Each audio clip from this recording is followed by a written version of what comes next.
नमस्कार दोस्तों। आज की इस वीडियो में हम पढ़ेंगे राजस्थान का भौतिक स्वरूप, जिसमें हम राजस्थान के जो भौगोलिक प्रदेश हैं, जितने प्रकार के भौगोलिक प्रदेश हैं उनके बारे में हम बात करेंगे। किस प्रकार से उसको बांटा गया है और किन किन ने इनका वर्गीकरण किया है वो सारी चीज़ें हम यहाँ पे पढ़ेंगे। देखिए, हम पढ़ रहे हैं रीड लेवल 1, 2 और सेकंड ग्रेड तीनों ही। रीड लेवल 1 और 2 में मुख्य परीक्षा के लिए और सेकंड ग्रेड के लिए भी राजस्थान का राजस्थान का जो भूगोल है वो हम यहाँ पे पढ़ रहे हैं। जिसकी कुछ क्लासें पहले हो चुकी हैं, उनके प्लेलिस्ट का लिंक आपको डिस्क्रिप्शन में मिल जाएगा, वहाँ जाकर के आप उनकी प्लेलिस्ट देख सकते हैं। और राजस्थान के भूगोल के नाम से प्लेलिस्ट है, उसमें राजस्थान के भूगोल के समस्त टॉपिक जो है वो मिल जाएंगे। चलिए स्टार्ट करते हैं। और यदि आपने चैनल को सब्सक्राइब नहीं किया तो चैनल को सब्सक्राइब जरूर कर लीजिएगा, ताकि आने वाली हर वीडियो का नोटिफिकेशन जो है वो आप तक पहुंच जाए। काफ़ी इंपॉर्टेंट ये वीडियो है, इसको ज़रूर देखिएगा। तो चलिए हम स्टार्ट करते हैं। राजस्थान का भौतिक स्वरूप क्या है, किस प्रकार से उसको कितने प्रदेशों में बांटा गया है। तो सबसे पहले हम बात कर लेते हैं कुछ जर्नल चीज़ें, किस तरीके से कौन से राजस्थान का जो भूभाग है वो किस से बना है और वो जो चीज़ें हैं वो सब क्या है। तो सबसे पहले हम बात कर रहे हैं, हम प्रारंभ में पृथ्वी दो भागों से मिलकर के बनी थी। मतलब दो भाग थे पृथ्वी पर, एक तो था स्थल मंडल और दूसरा था जल मंडल। यानी कि एक तो स्थल खंड था जिस जो जमीन थी, और दूसरा था जल मंडल यानी कि जल खंड, यानी कि पानी ही पानी वहाँ पर था। तो जो स्थल खंड था उसको पेंजिया के नाम से जानते हैं, पेंजिया। और जो जल खंड था उसको पैंथालास के नाम से जानते हैं। ध्यान रखना इस चीज़ को कि एक स्थल खंड और दूसरा जल मंडल, दो में बटी हुई थी पृथ्वी। जो जलमंडल था उसको तेथिस सागर के नाम से जानते हैं। फिर कुछ समय बाद कालांतर में जो स्थल मंडल था वो दो टुकड़ों में बट गया, दो भाग उसके हो गए। एक भाग उत्तर की तरफ था जिसको अंगारा लैंड के नाम से जाना जाता है। यूँ मान लीजिए कि सबसे पहले मैं अगर बात करूँ तो इस तरीके से पृथ्वी थी। सबसे पहले इस पृथ्वी पर एक ये स्थल मंडल था पेंजिया, और यहाँ पर ये जल राशि थी पूरी, उसको कहते हैं पैंथालास। तो देखिए, ये कुछ समय बाद क्या हुआ कि ये जो स्थल खंड है ये दो भागों में बट गया, एक उत्तरी की तरफ और एक नीचे दक्षिण की तरफ। जो उत्तर की तरफ भाग था उसका नाम था अंगारा लैंड, और जो नीचे दक्षिण की तरफ जो ये जो पेंजिया था दो भागों में बटा, उत्तरी पेंजिया को तो क्या नाम दिया, अंगारा लैंड नाम दिया। और जो ये नीचे का था इसको गोंडवाना लैंड के नाम से जाना गया। ठीक है, दो भागों में इसको बट गया ये। तो ये जो अंगारा लैंड है ये तो उत्तरी जो उत्तर का हिस्सा है, उत्तरी गोलार्ध है, उसमें जितने भी जो महाद्वीप हैं वो सारे इस अंगारा लैंड के अंतर्गत आए, और दक्षिण भाग के जो जितने भी महाद्वीप हैं वो गोंडवाना लैंड के अंतर्गत आए। यानी कि यूँ कह सकते हैं हम कि पेंजिया के द्वारा महाद्वीपों की उत्पत्ति हुई और पैंथालास के द्वारा महासागरों की उत्पत्ति हुई। तो ये चीज़ याद रखनी है कि पैंथालास के द्वारा किन की उत्पत्ति हुई थी, महाद्वीपों की या महासागरों की। तो पैंथालास के द्वारा महासागरों की उत्पत्ति हुई, और पेंजिया के द्वारा जो है वो महाद्वीपों की उत्पत्ति हुई। ठीक है, और ऊपर वाला हिस्सा अंगारा लैंड था और नीचे वाला हिस्सा गोंडवाना लैंड था। ए पहले आता है तो ऊपर वाला अंगारा लैंड और नीचे वाला गोंडवाना लैंड। यानी कि उत्तरी भाग में जितने भी महाद्वीप हैं वो सब अंगारा लैंड से उनके अंगारा लैंड से बने हैं, और नीचे वाले दक्षिणी जो है वो गोंडवाना लैंड से। तो राजस्थान जो है वो राजस्थान का पश्चिमी मरुस्थल तो बना है किससे, तेथिस सागर से। ये माना जाता है कि राजस्थान का पश्चिमी मरुस्थल क्षेत्र है वो तेथिस सागर के ही अवशेष हैं, जबकि अरावली पर्वतमाला, पूर्वी एवं दक्षिणी पूर्वी क्षेत्र गोंडवाना लैंड के अवशेष माने जाते हैं। यानी कि केवल राजस्थान का जो मरुस्थल है, जो मरुस्थलीय भूभाग है वो तेथिस सागर के अवशेष हैं उसमें, और बाकी जो अरावली प्रदेश है या दक्षिण पूर्वी प्रदेश है वो सारे गोंडवाना लैंड के अवशेष माने जाते हैं। अब क्या प्रमाण है कि राजस्थान का जो मरुस्थलीय प्रदेश है वो तेथिस सागर के ही अवशेष है, उसकी क्या प्रमाण मिलते हैं। उसमें सबसे पहली बात आती है कि थार के मरुस्थल में अवसादी चट्टानों की प्रधानता है, अवसादी चट्टानों की प्रधानता है, जीवाश्म खनिज के भंडार हैं, और कुलधरा ग्राम जो जैसलमेर में है वहाँ पर मछली के अवशेष भी पाए गए हैं। यानी कि मछली जो है वो सागर में रहती होंगी, और खारे पानी की झीलें यहाँ पर हैं। इसका मतलब तेथिस सागर जो रहा होगा वो खारे पानी से बना होगा, इसलिए यहाँ पर खारे पानी की झीलें भी हैं। तो ये सारे प्रमाण जो हैं वो ये बताते हैं कि राजस्थान का मरुस्थल जो है, राजस्थान का जो मरुस्थलीय प्रदेश है वो टेथिस सागर से बना है, टेथिस सागर के ही अवशेष इसमें हैं। अब राजस्थान का जो भौगोलिक प्रदेश है उसको किन किन इतिहासकारों ने, किन किन भूगोलवेताओं ने किस किस प्रकार से बांटा, उनकी पुस्तकें कौन सी थी, कितने भागों में बांटा और क्या प्रचलित है, वो सब चीज़ें हम यहाँ देखेंगे। तो राजस्थान के भौगोलिक प्रदेशों का निर्धारण सबसे पहले वी.सी. मिश्रा ने राजस्थान का भूगोल, इनकी एक पुस्तक थी जिसका नाम था राजस्थान का भूगोल। ये कौन थे? Professor VC. मिश्रा, और कहीं कहीं प्रोफेसर वी.सी. शर्मा भी मिल जाता है। तो प्रोफेसर वी.सी. मिश्रा ने राजस्थान का भूगोल पुस्तक में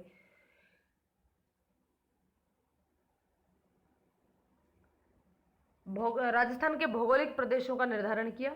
और इस राजस्थान का भूगोल नामक जो पुस्तक है, उस पुस्तक का प्रकाशन नेशनल बुक ट्रस्ट द्वारा 1968 में किया। 1966 में भी इन्होंने प्रयास किया था, लेकिन सफल प्रयास जो है वो 1968 में हुआ, और ये पूर्ण रूप से राजस्थान का भूगोल नामक पुस्तक जो है 98 में प्रकाशित हुई। इन्होंने क्या किया था? Professor VC. मिश्रा ने राजस्थान को 7 भौगोलिक प्रदेशों में बांटा। देखिए, सवाल यहाँ से बन सकता है कि प्रोफेसर वी.सी. मिश्रा ने राजस्थान के भौगोलिक प्रदेशों को कितने भागों में बांटा? तो इन्होंने राजस्थान के भौगोलिक प्रदेशों को 7 भागों में बांटा, और वो 7 भाग कौन कौन से हैं वो भी यहाँ पे मैं बता देती हूँ। देखिए, सबसे पहले है पश्चिमी शुष्क क्षेत्र प्रदेश, पश्चिमी शुष्क प्रदेश, शुष्क रेगिस्तानी मैदान जो है, इसकी जो वार्षिक वर्षा है वो 15 से 25 सेंटीमीटर वार्षिक वर्षा होती है। और इस क्षेत्र में जैसलमेर, बाड़मेर, दक्षिण पूर्वी बीकानेर, पश्चिमी जोधपुर, दक्षिण पूर्वी चूरू, दक्षिण पश्चिमी चूरू और पश्चिमी नागौर, ये पश्चिमी शुष्क प्रदेश के अंदर शामिल है।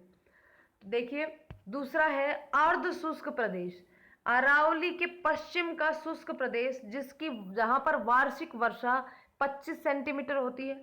इस क्षेत्र में जालोर, पाली, नागौर, झुंझुनू, उत्तर पूर्वी चूरू और दक्षिण पूर्वी जोधपुर, यहाँ पर जो वर्षा है, वार्षिक वर्षा है वो 25 से 50 सेंटीमीटर, 25 से 50 सेंटीमीटर, ये 25 से 50 सेंटीमीटर।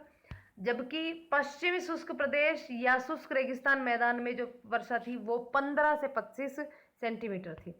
नेक्स्ट बात करते हैं, तीसरा है नहरी क्षेत्र। तीसरा जो वी.सी. मिश्रा ने तीसरा प्रदेश बताया, प्रदेश का भाग बताया, वो बताया नहरी क्षेत्र। नहरी क्षेत्र में क्या है? नहरी क्षेत्र सिंचित रेगिस्तानी मैदान, नहरी क्षेत्र सिंचित रेगिस्तानी मैदान, यहाँ पर भी वार्षिक वर्षा 15 से 25 सेंटीमीटर होती है। और इस क्षेत्र में गंगानगर, पश्चिमी बीकानेर और उत्तरी जैसलमेर इसमें शामिल हैं। और यहाँ पर प्रमुख नहर की बात करें तो इंदिरा गांधी नहर जो है यहाँ की प्रमुख नहर है।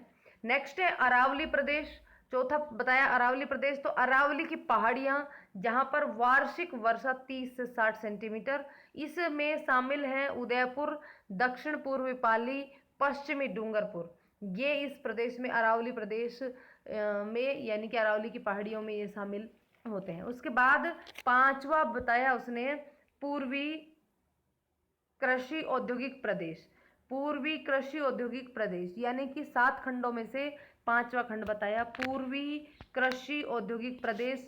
मैदानी व पठारी अर्ध शुष्क प्रदेश, वार्षिक वर्षा यहाँ पर 50 सेंटीमीटर से अधिक। ये जो मैदानी और पठारी प्रदेश है, शुष्क प्रदेश, इसमें शामिल जिले हैं जयपुर, अजमेर, सवाई माधोपुर, भीलवाड़ा, बूंदी, अलवर, भरतपुर, धौलपुर और कोटा। कौन कौन से जिले बताए इसमें? पूर्व के जो जिले हैं उनमें शामिल किया गया है जयपुर, अजमेर, सवाई माधोपुर, भीलवाड़ा, बूंदी, अलवर, भरतपुर, धौलपुर और कोटा शहर। उसके बाद छठा जो प्रदेश बताया वो बताया दक्षिणी पूर्वी कृषि प्रदेश, विंध्यन व लावा पठार। जो दक्षिण पूर्वी कृषि प्रदेश है उसमें वार्षिक वर्षा जो है वो 15 सेंटीमीटर से अधिक होती है। दक्षिण पूर्वी, इसमें शामिल कौन कौन से जिले हैं? डूंगरपुर, बांसवाड़ा, चित्तौड़गढ़, कोटा, झालावाड़, ये जिले इसके अंदर शामिल हैं। ये विंध्यन व लावा पठार यहाँ पे है।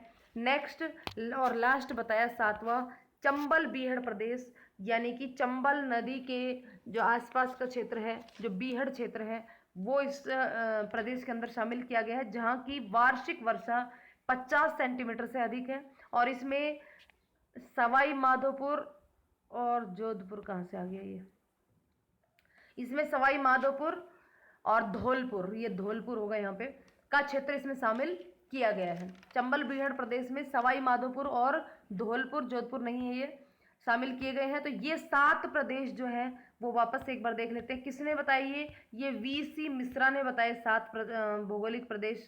इन्होंने अपनी पुस्तक राजस्थान का भूगोल में 5 भागों में इसको बांटा है।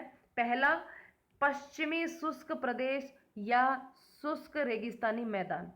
पश्चिमी शुष्क प्रदेश या शुष्क रेगिस्तानी मैदान, जो ये हमारा इस तरीके से राजस्थान है, तो ये वाला हिस्सा है, ये कहलाया पश्चिमी शुष्क प्रदेश या शुष्क रेगिस्तानी मैदान। दूसरा है अर्ध शुष्क प्रदेश, अर्ध शुष्क प्रदेश। इसकी अगर हम बात करें तो ये राजस्थान है और इसमें इस तरीके से ये अरावली है। तो इस अरावली का पश्चिमी हिस्सा, ये जो हिस्सा है ये अरावली का पश्चिमी हिस्सा, ये सारा कंप्लीट इस तरीके से, ये इधर का तो कौन सा रह गया, ये शुष्क प्रदेश रह गया, पश्चिमी शुष्क प्रदेश। उसके बाद ये अरावली के बीच का ये अर्ध शुष्क प्रदेश रह गया।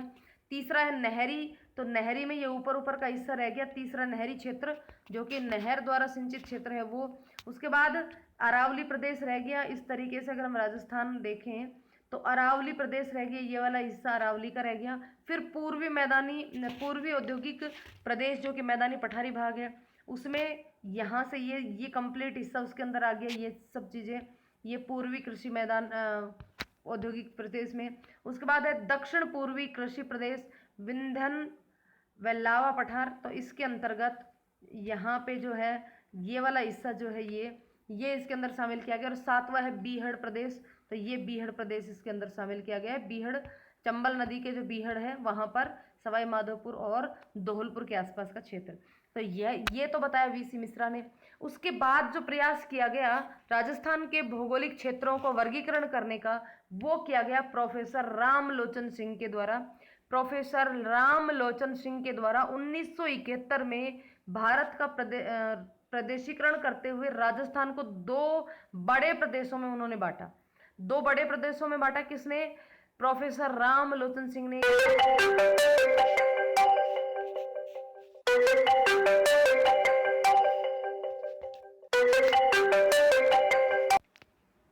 दो बृहत प्रदेशों में बांटा रामलोचन सिंह ने। जो बड़े हिस्से किए वो एक तो किया राजस्थान का और दूसरा राजस्थान पठार।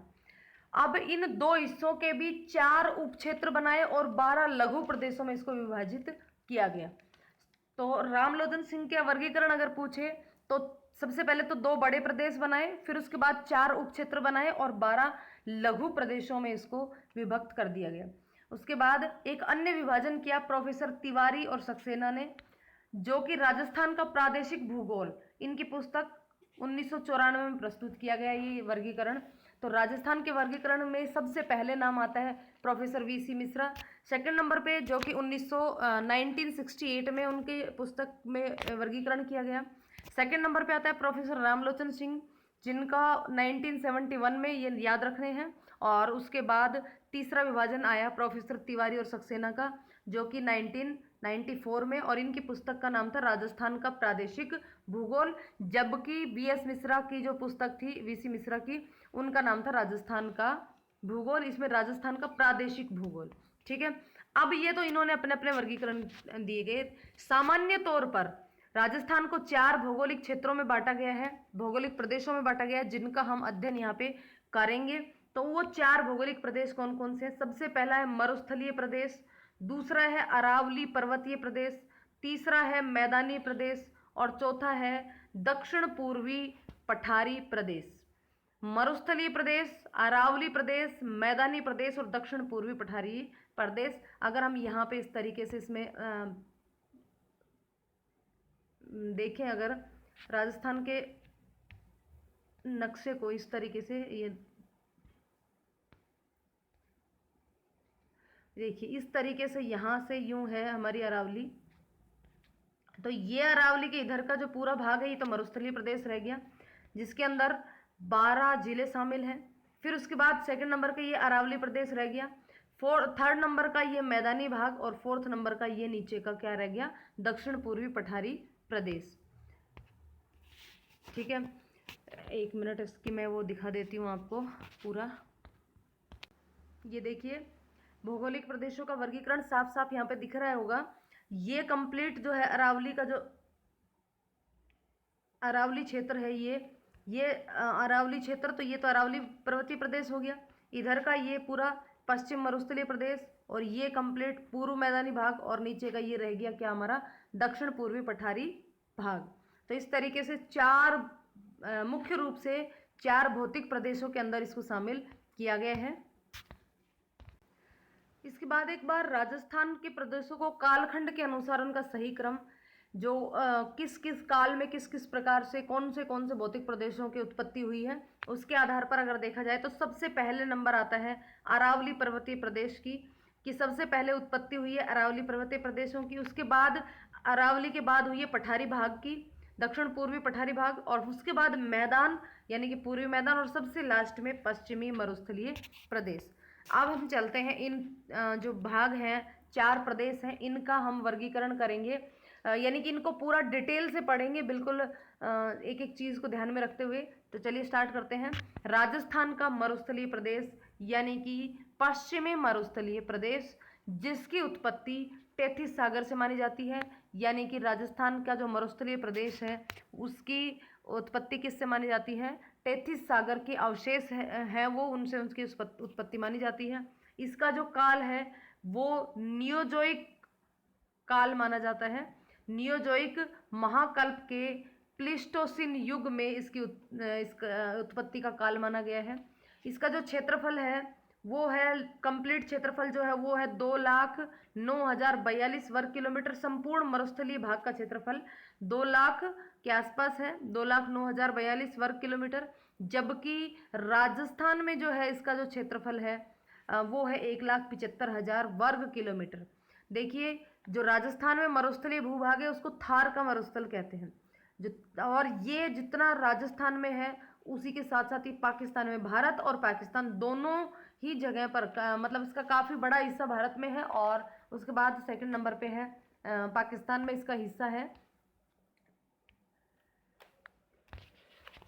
राजस्थान में तो इसको थार का मरुस्थल कहते हैं, जबकि पाकिस्तान में इसको थाल कहते हैं। थार रे हम यहाँ पे बोलते हैं, थाल वहाँ पे बोलते हैं, या इसको चोलिस्तान के नाम से भी पाकिस्तान में इसको जाना जाता है। ठीक है, इसका कुल क्षेत्रफल जो है 2 लाख से ऊपर है, जबकि राजस्थान में इसका क्षेत्रफल कितना है 1,75,000। और ये एक चीज़ और यहाँ पे मैं बता दूँ कि ये जो क्षेत्रफल है ये कंटिन्यू बढ़ता जा रहा है, ये लगातार बढ़ता जा रहा है। पहले ये लगभग 58% था और अब ये 61.11% के आसपास रह गया। ये कुल क्षेत्रफल जो है राजस्थान में अब ये बढ़ करके 61.11% जो है वो इसका क्षेत्रफल रह गया है, जो कि राजस्थान के कुल क्षेत्रफल का 2/3 भाग है। यानी कि राजस्थान का जो कंप्लीट क्षेत्रफल है उसका 2/3 भाग अकेले थार के मरुस्थल का है, यानी कि मरुस्थलीय भूभाग जो है वो 2/3 भूभाग है। और यदि पूरे मरुस्थल की बात करें अगर, यानी कि कंप्लीट जो मरुस्थल का जो क्षेत्रफल है, अगर उस क्षेत्रफल का राजस्थान में हिस्सा बताएं, यानी कि राजस्थान में पूरे क्षेत्रफल का 3/5 भाग अकेले राजस्थान में है। इसके बाद इस क्षेत्र को थार का मरुस्थल भी कहा जाता है। राजस्थान में सबसे न्यूनतम जनघनत्व तो इसी प्रदेश में, यानी कि यूं कहें कि थार का जो मरुस्थल है या मरुस्थलीय प्रदेश है, या यूं कह सकते हैं कि राजस्थान में जो पश्चिमी मरुस्थलीय भाग है उसमें सबसे कम जन घनत्व है। घनत्व की बात करें तो सबसे कम घनत्व होगा क्योंकि एरिया सबसे ज़्यादा है, तो इस हिसाब से। लेकिन अगर यूं कहें कि भाई इस मरुस्थल में सबसे ज़्यादा जनसंख्या निवास करती है तो वो है 40%, 40% जनसंख्या जो इसी मरुस्थल प्रदेश में निवास करती है। राजस्थान की 40% जनसंख्या। अगर मैं चारों भागों की बात कर लूँ एक बार मैं मोटा मोटा चारों भागों की बात कर लेती हूँ। तो देखिए राजस्थान के अंदर 4 भाग हो गए, कौन कौन से, एक तो मरुस्थलीय प्रदेश, दूसरा अरावली, तीसरा पूर्वी मैदानी भाग, और चौथा हाड़ौती प्रदेश या यूं कहें कि दक्षिण पूर्वी पठारी प्रदेश। तो यदि इनके क्षेत्रफल की बात करें राजस्थान के क्षेत्रफल के आधार पर, तो सबसे ज़्यादा क्षेत्रफल में फैला हुआ है मरुस्थल, जो कि 61.11% है। अरावली जो है वो 9% के आसपास है। उसके अलावा पूर्वी मैदानी भाग 23% के आसपास है, और हाड़ौती जो है या यूं कहें कि दक्षिण पूर्वी पठारी भाग जो है वो 6.89% के भूभाग पर फैला हुआ है। अगर जनसंख्या की बात कर लें यहाँ पे, तो देखिए जनसंख्या में सबसे ज़्यादा जनसंख्या राजस्थान की कुल जनसंख्या का 40% हिस्सा मरुस्थल में निवास करता है। उसके बाद अरावली प्रदेश में मात्र 10% हिस्सा निवास करता है। सबसे कम जो है वो अरावली प्रदेश में निवास करता है राजस्थान की जनसंख्या का। उसके बाद सेकंड नंबर पे जो है मरुस्थल के बाद पूर्वी मैदानी भाग में 29% जो है जनसंख्या निवास करती है, और शेष बच गया दक्षिण पूर्वी पठारी भाग, उसमें 11% जनसंख्या राजस्थान की निवास करती है। इसके बाद अगर बात करें हम कि एक तो अरावली पर्वतमाला और दूसरा ये जो पठारी भाग है, इन दोनों की उत्पत्ति तो गोंडवाना लैंड से हुई है, जबकि बच कौन से गए, एक तो मैदानी भाग बच गया और दूसरा मरुस्थल बच गया। इन दोनों की उत्पत्ति टेथिस सागर से मानी गई है, ये चीज़ भी ध्यान रखना है। चलिए आगे चलते हैं। राजस्थान के पश्चिम में विस्तृत एवं विशाल मरुस्थल न केवल राज्य का अपितु संपूर्ण भारत का एक विशिष्ट भौगोलिक प्रदेश है, जिसे भारत का विशाल मरुस्थल अथवा थार का मरुस्थल के नाम से जाना जाता है। यानी कि जो भूभाग है ये काफ़ी बड़ी क्षेत्रफल पर फैला हुआ है, इसलिए इसको भारत का विशाल मरुस्थल या थार का मरुस्थल के नाम से इसको जाना जाता है। इस मरुस्थलीय जो भूभाग है, यदि हम इसके विस्तार की बात करें, राज्य में इसके विस्तार की बात करें, तो वो है 25 डिग्री उत्तरी अक्षांश से 30 डिग्री उत्तरी अक्षांश के बीच में, और अक्षांश की स्थिति है 25 डिग्री उत्तरी अक्षांश से 30 डिग्री उत्तरी अक्षांश। और देशांतर की बात करें तो 69 डिग्री 30 मिनट पूर्वी देशांतर से 70 डिग्री 45 मिनट पूर्वी देशांतर के मध्य इस थार के मरुस्थल की जो विस्तार है वो इस प्रकार से है। थार के मरुस्थल का जो वायुदाब है वो सदैव निम्न रहता है। वायुदाब निम्न होने के कारण यहाँ पर बहुत ही गर्मी के मौसम में चक्रवात ज़्यादा आते हैं, आंधियाँ, धूल भरी आंधियाँ यहाँ पे इसी वजह से चलती है, क्योंकि यहाँ पे वायुदाब जो है वो निम्न रहता है, और हवा हमेशा उच्च वायुदाब से निम्न वायुदाब की तरफ गति करती है। जो ये मरुस्थल थार का मरुस्थल है या मरुस्थलीय भूभाग है, ये विश्व में सर्वाधिक आबादी और जैव विविधता वाला मरुस्थल है। सबसे ज़्यादा अगर किसी मरुस्थलीय भूभाग में अगर निवास करने वाली जनसंख्या है तो वो है थार का मरुस्थल। थार का मरुस्थल कौन कौन से स्टेट में फैला हुआ है, तो उसकी बात करें तो सबसे तो ज़्यादा है राजस्थान में, जो कि 61.11% है कुल भारत में जो कुल क्षेत्रफल है उसका। उसके बाद पंजाब में, हरियाणा में, गुजरात में, पाकिस्तान में, इन सब जगहों पर ये फैला हुआ है ये भूभाग। कुल भारतीय थार का 61.11% भाग राजस्थान में और 89% भाग पंजाब में, पंजाब, हरियाणा एवं गुजरात में, और 38% भाग जो है वो पाकिस्तान में। यानी कि इस थार के मरुस्थल का पाकिस्तान में जो भाग है वो 38% है, और बाकी जो बच गया वो सारा हमारे भारत में है। इसके अंतर्गत राज्य कौन कौन से जिले आते हैं राजस्थान राज्य के, यानी कि इस थार के मरुस्थल में या यूँ कहें कि मरुस्थलीय भूभाग में कुल कितने जिले शामिल हैं, यदि हम उनकी बात करें तो बाड़मेर, जोधपुर, जैसलमेर, बीकानेर, गंगानगर, हनुमानगढ़, ये तो ऐसे हैं जो इसमें तो पूर्ण रूप से मरुस्थल है। इन 6 जिलों में पूर्ण मरुस्थल है। इसके अलावा जालोर, पाली, नागौर, चूरू, झुंझुनू और सीकर, ये अर्ध मरुस्थलीय जिले कहलाते हैं। पूर्ण मरुस्थल में तो कौन कौन से आए, बाड़मेर, जोधपुर, बीकानेर, गंगानगर और हनुमानगढ़। उसके बाद जो बाकी के अंदर की साइड में जो बच गए, यानी कि जो बिल्कुल किनारे किनारे के थे, ये सारे तो शामिल हो गए। इसमें 4 तो वो हैं जो पाकिस्तान से लगते हुए हैं। इसके अलावा ये जोधपुर और इधर ये हनुमानगढ़। इसके अलावा पूर्ण मरुस्थल में जालोर, पाली, ये तो पूर्ण मरुस्थल थे। अर्ध मरुस्थल में आ गए जालोर, पाली, नागौर, चूरू, झुंझुनू, सीकर, ये अर्ध मरुस्थल के अंदर शामिल है। ये जो प्रदेश शामिल किए गए हैं, ये किसके द्वारा शामिल किए गए हैं? तो ये राष्ट्रीय कृषि आयोग के द्वारा शामिल किए गए हैं। राष्ट्रीय कृषि आयोग के द्वारा मरुस्थलीय जिले 12 घोषित किए गए हैं और ये 12 के 12 जिले हैं, ये हमने यहाँ पे बता दिए हैं, जिसमें से जोधपुर संभाग के 5 जिले, बीकानेर संभाग के 4 जिले और शेखावाटी के 3 जिले इसके अंदर शामिल हैं। टोटल हो गए यहाँ पे 12। इनको याद करने के ट्रिक यदि आपको चाहिए तो आप कमेंट करके बताइएगा। ये इसके जो ट्रिक है वो मैं आपको एक अलग वीडियो में शॉर्ट्स के रूप में उसको बताने की कोशिश करूँगी। चलिए नेक्स्ट बात करते हैं हम प्राकृतिक एवं मानवीय विविधताओं के कारण इस प्रदेश को क्रमशः मरुस्थल, नहरी मरुस्थल, वागड़ प्रदेश आदि में विभक्त किया गया है। पश्चिमी मरुस्थलीय प्रदेश को 2 भागों में बांटा है। एक तो शुष्क मरुस्थलीय प्रदेश और दूसरा अर्ध शुष्क। यहाँ पे मैंने बता दिए हैं 6 जिले शुष्क में आते हैं और ये बाकी 6 अर्ध मरुस्थलीय यानी कि अर्ध शुष्क क्षेत्र में आते हैं। 50 डिग्री जो 50 सेंटीमीटर जो वर्षा रेखा है, ये राजस्थान को 2 भागों में बांटती है, जबकि 25 सेंटीमीटर वर्षा रेखा मरुस्थल को 2 भागों में बांटती है, अर्ध शुष्क और शुष्क। 25 सेंटीमीटर वर्षा रेखा, 25 सेंटीमीटर वर्षा रेखा इस मरुस्थल को 2 भागों में बांटती है, एक तो शुष्क मरुस्थल में और एक अर्ध शुष्क मरुस्थल में। जबकि 50 सेंटीमीटर वर्षा रेखा जो है वो पूरे राजस्थान को ही 2 भागों में बांटती है। अलग अलग चीजें ध्यान रखने की है। तो 2 भागों में इसमें बांट दिया गया है शुष्क मरुस्थल। राष्ट्रीय आकलवुड फॉसिल पार्क इसी क्षेत्र में स्थित है। राष्ट्रीय आकलवुड फॉसिल पार्क इसी क्षेत्र में स्थित है। राजस्थान में मरुस्थल का सबसे ज्यादा विस्तार जैसलमेर जिले में है, जिसमें मुख्य रूप से जैसलमेर एवं बीकानेर के जिले ही शामिल किए गए हैं। इसी क्षेत्र में मांड क्षेत्र जैसलमेर हमादा शुष्क मरुस्थल में बालू का स्तूप मुक्त प्रदेश को हमादा कहा जाता है। मांड क्षेत्र जो है वो जैसलमेर है। हमादा क्या है? एक शब्द आता है हमादा। क्या है हमादा?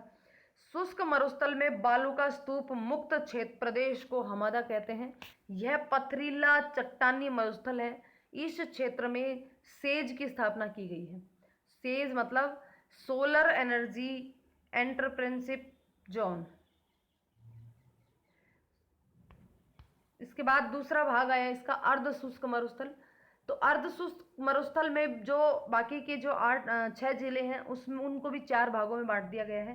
पहला तो घग्गर प्रदेश, घग्गर नदी का जो प्रवाह क्षेत्र था उसको घग्गर प्रदेश में शामिल किया गया और गंगानगर, हनुमानगढ़ 2 इसके अंदर शामिल किए गए हैं। दूसरा है शेखावाटी प्रदेश। शेखावाटी प्रदेश में पूरा शेखावाटी क्षेत्र शामिल किया गया है, जिसमें 3 जिले कौन कौन से? सीकर, चूरू, झुंझुनू। ध्यान रखना, सीकर, चूरू, झुंझुनू तीनों ही मिलकर के शेखावाटी क्षेत्र बनता है।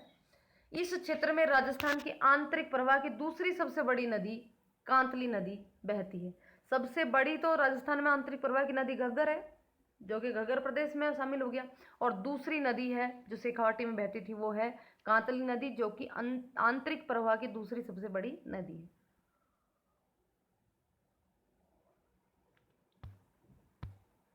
कांतली नदी के प्रवाह क्षेत्र को तोरावाटी कहा जाता है।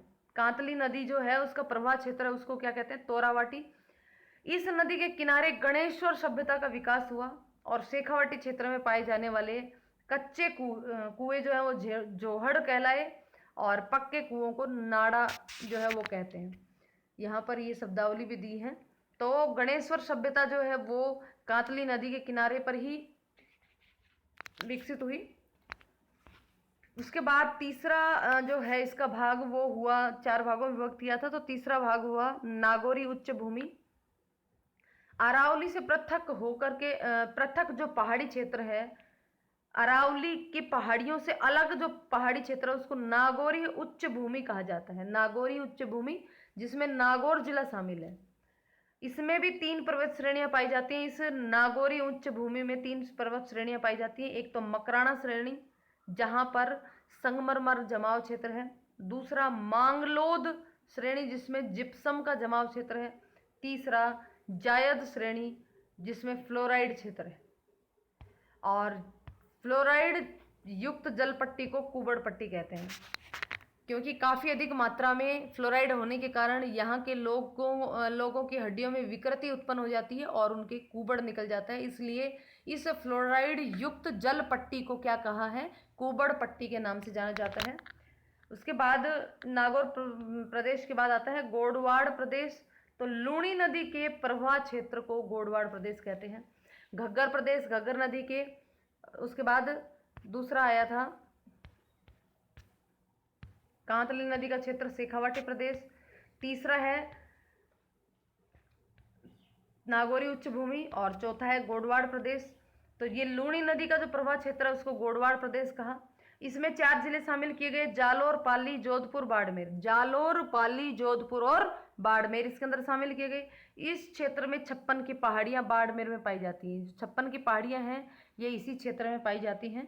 इन पहाड़ियों के नाकोड़ा पर्वत पर 23वें जैन तीर्थंकर को समर्पित नाकोड़ा भैरव का मंदिर स्थित है। प्रसिद्ध मंदिर है ये जैन मंदिर।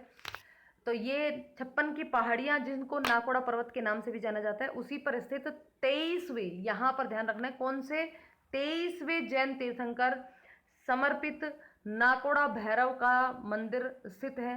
राजस्थान में सबसे अधिक बांगर मृदा का विस्तार लूणी बेसन में ही होता है।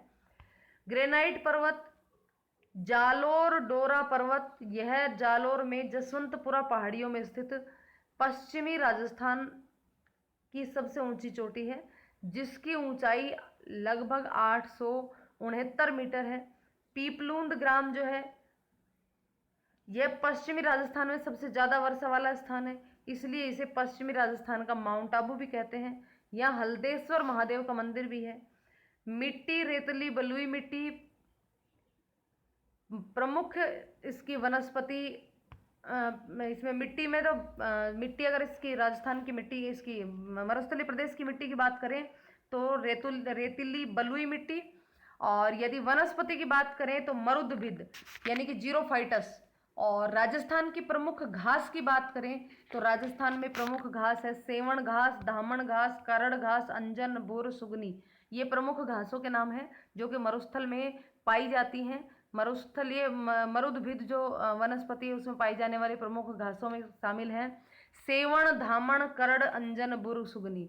सेवण, धामण, करड़, अंजन, बुर, सुगनी ये घास है जो कि प्रमुख रूप से पाई जाती हैं। इसके बाद बात करते हैं हम बालुका स्तूप की, कि बालुका स्तूप क्या है। तो अनुदैर्ध्य बालुका स्तूप और अनुदैर्ध्य बालुका स्तूप और अनुप्रस्थ बालुका स्तूप। तो अनुदैर्ध्य में तो क्या होता है, पवन की दिशा के समांतर या अनुदिश बनने वाले एक बालुका स्तूप, और अनुप्रस्थ बालुका स्तूप में पवन की दिशा के लंबवत या समकोण बनाने वाले बालुका स्तूप। देखिए अनुदैर्ध्य में तो इस तरीके से बालुका स्तूप बनते हैं, इस तरीके से, और अनुप्रस्थ में कुछ इस प्रकार से बालुका स्तूप जो बनते हैं। इसके अलावा बात होती है बरखान की। तो बरखान जो है वो गतिशील एवं अर्धचंद्राकार बालुका स्तूप जिनका सर्वाधिक विस्तार भालेरी चूरू में है। ये बालुका स्तूप मरुस्थलीकरण के लिए सर्वाधिक उत्तरदायी है। देखिए जब पश्चिमी राजस्थान की अगर हम बात करते हैं तो यहाँ पे काफ़ी कम दाब होता है। निम्न वायुदाब के कारण धूल भरी आंधियां चलती हैं और उन आंधियों के साथ काफ़ी सारी मात्रा में मिट्टी उड़ के आती है, बालू मिट्टी उड़ के आती है और वो स्तूप बना लेती हैं। कुछ धोरे या इस तरीके से स्तूप बन जाते हैं। यदि वो स्तूप जमीन के समांतर होते हैं, हवा के समांतर होते हैं, हवा की दिशा के समांतर होते हैं, तो उसे अनुदैर्ध्य बालू का स्तूप कहते हैं। और यदि वह उनके विपरीत पवन की यानी कि हवा के दिशा के लंबवत यदि इस तरीके से स्तूप बनते हैं तो उनको अनुप्रस्थ बालू का स्तूप के नाम से जाना जाता है। अब हम बात करते हैं यहाँ पे बरखान, और ये जो हवा के साथ ये मिट्टी उड़ करके आती है इस मिट्टी को ही बरखान कहते हैं। और साथ ही साथ मरुस्थलीकरण के लिए सबसे ज़्यादा उत्तरदायी यही होते हैं, क्योंकि हवा के साथ काफ़ी सारी मिट्टी एक स्थान से उड़ करके दूसरे स्थान तक पहुंच जाती है और वहाँ पर भी मरुस्थलीकरण को बढ़ावा मिलता है। अब कुछ शब्दावली है मरुस्थल से संबंधित, मरुस्थलीय प्रदेश से संबंधित कुछ महत्वपूर्ण शब्दावली यहाँ पे है। कौन कौन सी चीज को क्या क्या कहते हैं, तो सबसे पहले है इर्ग। रेतीले मरुस्थल को इर्ग कहा जाता है। उसके बाद प्लाया झील, दो बालुका स्तूपों के बीच वर्षा जल एकत्रित होने से जिस झील का निर्माण होता है उसे प्लाया झील कहा जाता है। किसको कहा प्लाया झील? दो स्तूप, एक स्तूप इधर आया एक स्तूप इधर आया, तो ये जो हिस्सा बच गया यहाँ पर एक झील, यानी कि जैसे बरसात होगी तो यहाँ पे पानी भरेगा, और पानी भरेगा तो ये एक झील का रूप ले लेगी, और इस झील को ही क्या कहते हैं? प्लाया झील कहते हैं। उसके बाद रन, प्लाया झील का पानी सूख जाने पर जो दलदल क्षेत्र रहती है उसे रन कहते हैं। अब देखिए काफ़ी सारी गर्मी की वजह से, धूप की वजह से ये जो पानी है ये सूख जाता है, और इस जगह पर क्या मिलती है हमको? दलदल क्षेत्र रहता है, तो इस दलदल क्षेत्र को ही क्या कहते हैं? रन कहते हैं। उसके बाद बात करते हैं बालसन की। रन जब प्रदेश में परिवर्तित हो जाते हैं तब उन्हें बालसन कहते हैं, यानी कि दलदल क्षेत्र जो है वो मैदान में बदल जाता है। जो पानी देखो, प्लाया झील का जो पानी सूखता है तो उस स्थान पर क्या बन जाती है? दलदल बन जाती है, उसको तो रन कहते हैं। और वो दलदल जब सूख जाती है और उस जगह पर मैदान बन जाता है तो उस कंडीशन में उसको बालसन कहते हैं। उसके बाद आता है खड़ीन। बालसन क्षेत्र में जो कृषि की जाती है उसे खड़ीन कहा जाता है। अब जिस जगह पर पहले प्लाया झील बनी थी उसका गर्मी की वजह से पानी सूख गया, और पानी सूखने की वजह से वो दलदल के रूप में परिवर्तित हो गई। वो दलदल तो कहलाती है रन, और फिर वो दलदल भी सूख जाती है और वहाँ पर एक मैदान बन जाता है, तो वो मैदान कहलाता है बालसन। और उस बालसन में, उस मैदान में जब खेती करी जाती है, कृषि की जाती है, तो उस खेती को कहते हैं खड़ी। तो अच्छे से ये चीज़ समझ में आ गई होगी। उसके बाद एक शब्द आता है मावट। सब जानते होंगे कि मावट क्या है। देखिए, भूमध्य सागरीय पश्चिमी विक्षोभों की वजह से सर्दी के मौसम में राजस्थान में जो वर्षा होती है उसी को ही क्या कहते हैं? मावट कहते हैं।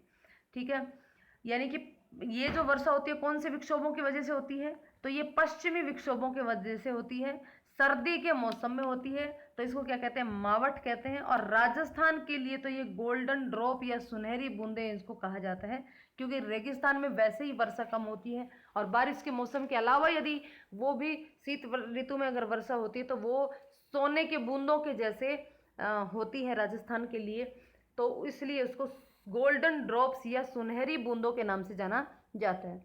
यह एक चक्रवात का उदाहरण है। उसके बाद आता है पुरवैया। मावट जो है वो चक्रवात का उदाहरण है। उसके बाद आता है पुरवैया, नाम सबने सुना होगा, और काफ़ी हमारे जो बड़े बड़े बुजुर्ग लोग थे वो तो आज भी इस शब्द का उपयोग खूब करते हैं। देखिए, पुरवैया दक्षिण पश्चिम मानसून की बंगाल की खाड़ी से आने वाली हवाओं को पुरवैया कहा जाता है। दक्षिण पश्चिम मानसून के साथ जो मानसून दक्षिण पश्चिम की तरफ से आता है, उस मानसून के साथ बंगाल की खाड़ी से जो हवाएं आती हैं, उन हवाओं को क्या कहते हैं? पुरवैया कहते हैं। यह समसामयिक पवनें होती हैं, यानी कि ये समय के अनुसार बदलने वाली पवनें होती है, इसलिए इसको समसामयिक पवनें कहते हैं। उसके बाद आता है एक शब्द आता है लू। देखिए, गर्मी की ऋतु में चलने वाली जो गर्म और सूखी हवाएं होती हैं उन सभी को लू कहते हैं, और ये गर्मी की ऋतु शुरू होते ही चलना शुरू हो जाती हैं, और ये स्थायी पवनें होती हैं। उसके बाद एक शब्द आता है लाठी सीरीज। तो क्या है लाठी सीरीज? पोखरण से लेकर के मोहनगढ़ जैसलमेर तक जो भूगर्भीय पट्टी पाई जाती है उसे लाठी सीरीज कहा जाता है। कहाँ से कहाँ तक? पोखरण से मोहनगढ़ जैसलमेर तक। पोखरण से मोहनगढ़ जैसलमेर तक जो भूगर्भीय पट्टी पाई जाती है उसे लाठी सीरीज कहा जाता है। यही पर सेवण घास के मैदान पाए जाते हैं, और सेवण घास को स्थायी भाषा में लीलन या लिलोण कहा जाता है। लाठी सीरीज को थार का नखलिस्तान या ओसिस कहा जाता है। ठीक है, उसके बाद सेकंड आता है पार्ट हमारा अरावली पर्वतीय प्रदेश, जिसको हम नेक्स्ट वीडियो में कवर करेंगे। तो उम्मीद है ये मरुस्थलीय जो भूभाग है, यानी कि पश्चिम मरुस्थलीय प्रदेश है, ये इसका वर्गीकरण, इसका जो जिस भी तरीके से ये था सब कुछ आपको समझ में आया होगा। यदि समझ में आया तो लाइक और शेयर ज़रूर करें, और कमेंट करके बताइए आपको कैसा लगा। तो चलिए मिलते हैं अगली वीडियो में, तब तक के लिए बाय।